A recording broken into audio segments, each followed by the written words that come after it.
Hey everybody, just doing some useful videos on planet movements. Go time and date planet.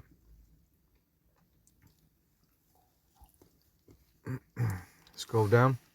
Currently eating at the moment, so apologies. Do a simple thing of nice quick one. Venus. Actually, take it away. Go down settings there. Take away the elevated horizon, and then what? So this is what I've been doing for the last sort of couple of months. Is when I can. Is going through this application here and marking where things, so you've got a marker at the bottom here, moves across. You can see the whole sky moving.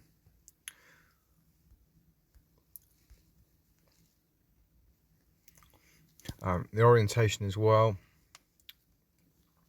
Did that work? God, what have I done?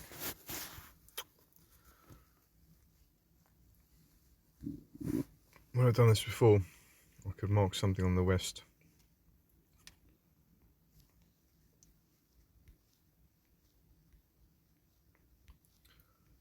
Bear with me, I'm just trying to move it right. Really good app to have. It's really weird because when I was doing this, up until about maybe a week or 2 weeks ago, this is all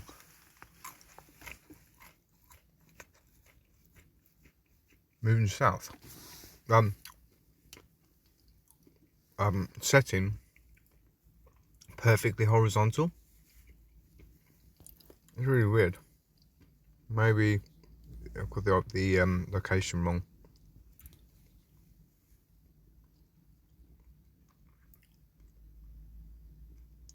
Wales.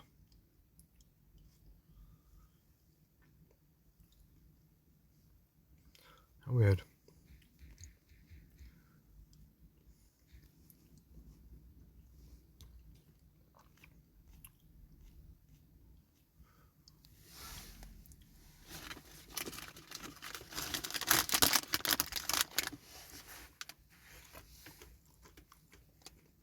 So if I'm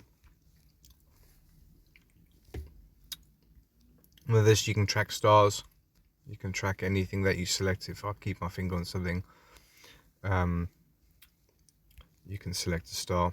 Sorry, I'm trying to get this experiment exactly the same as what out. So has made any difference? Oh, I remember now. To get the perfect. Yeah, silly me. Libertyville, Gabon seems to be a good spot. And yeah, silly me. It's like, what? Yeah. Go soon. Press settings again for his collapse. Move to the west. Everyone agrees this would be the most logical way of testing stuff out. Okay. And then as we move through it, it comes down horizontally. Way! Cool. Alright. Libreville is on the equator. Sorry about the noise. And I thought that would be the best central point to get a viewing. So, any observation that's recorded would be based at a location, and the same location.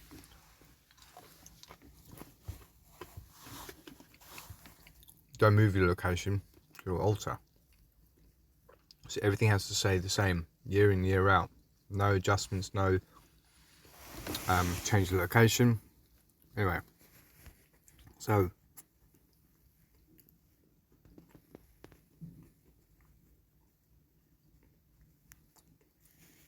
depending on the time of year.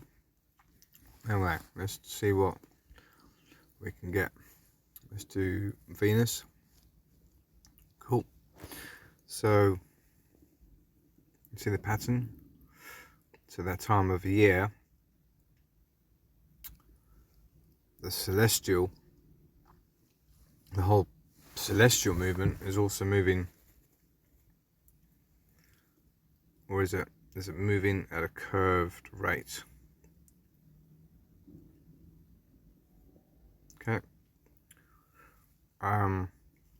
It's possible the moon could be that luminescent sort of material that it just gets sort of, it keeps its light type of thing, so it gets charged up at other times of the day and then just keeps that light. Because I wonder that if that helps explain why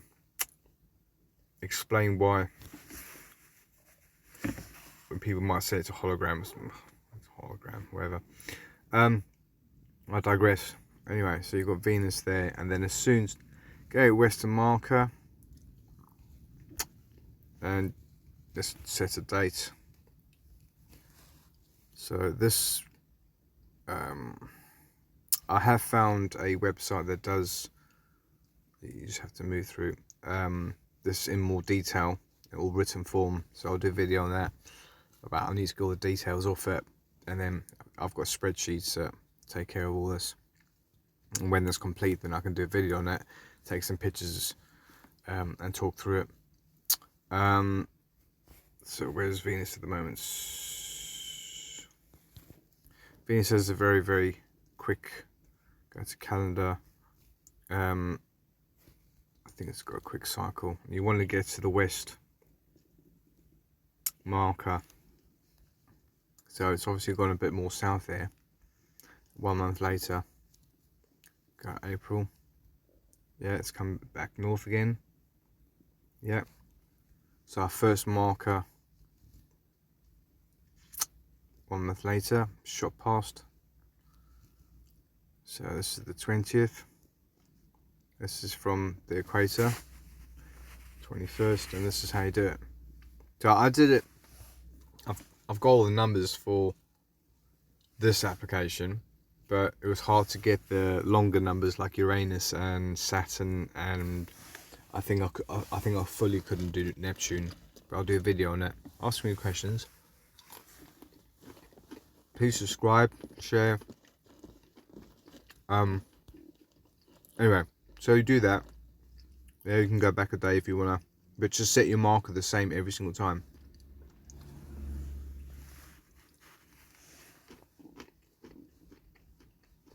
So I can put some music on, but I get distracted by it. Anyway, so set your marker, and yeah, you've got a day either way. You can call it 12 hours to work with or something. Anyway, based on location,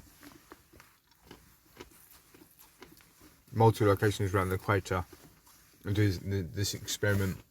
You might show up something, and then you move forward in time. So you see you see all the planets. You will see all the planets go north from the equator, come to the equator again, go south to the equator, just like the moon, just like the sun. You will see all the planets do it. I think Neptune might not, because it hangs about 17 degrees south. But maybe that's in our perception. So go forward in time. We all know it was in the south. So the orientation, now let's see what happens to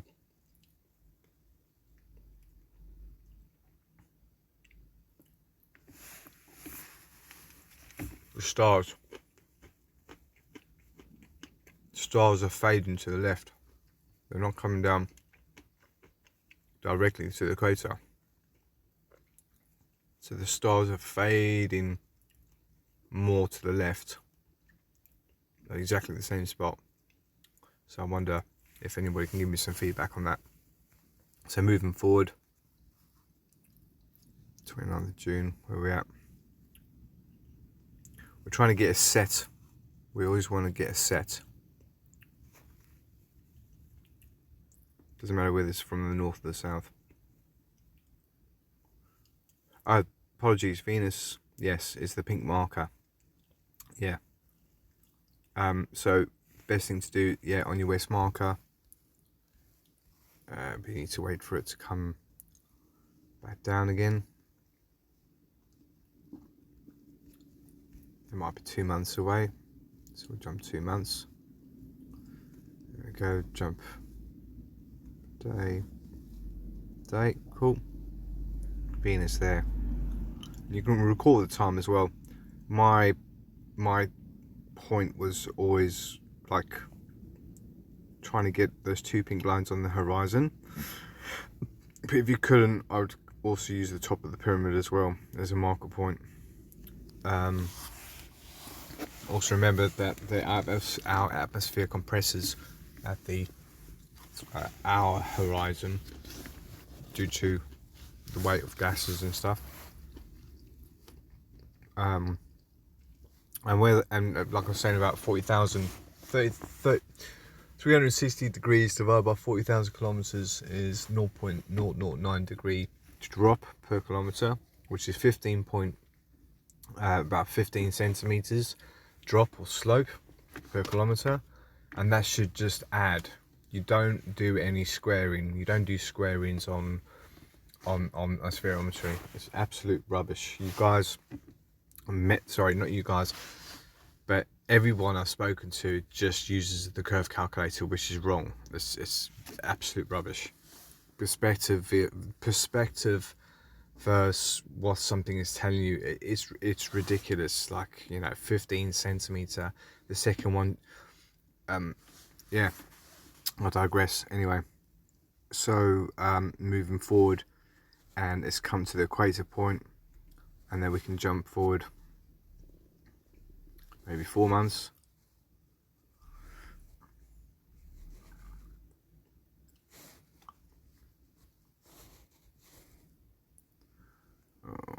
Anyway, so you need to go from your starting point, which will be any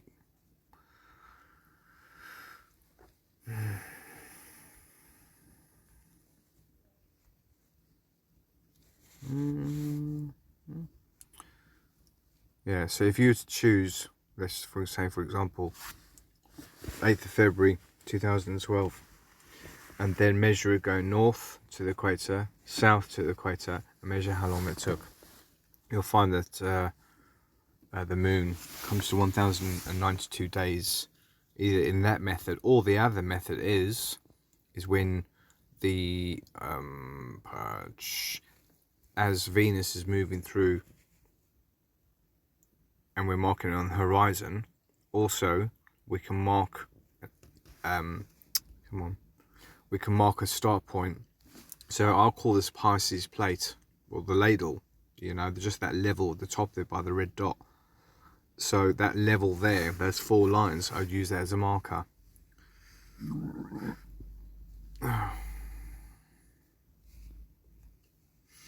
So come back. Quite interesting, the celestial movement. Yeah, there. So then I put a marker there, and then I see how long that takes to do a whole cycle on this application.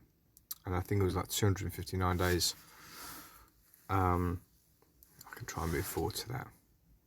So it goes through the zodiac signs. So you can do this with all the planets, but like I said, you're going to get limited on Neptune, Saturn, Uranus. But I will do a video when I've got all my figures complete, and then demonstrate to everybody whether we're facing out or whether facing in. Simple as that, really. Geocentric is 99% probable. Sorry about the noise. I've got my snacks. So the concave is yet to be proven. At the sphere, not a sphere, definitely not a sphere. And where can we go from this? There. Hope that helps. And keep it real, man.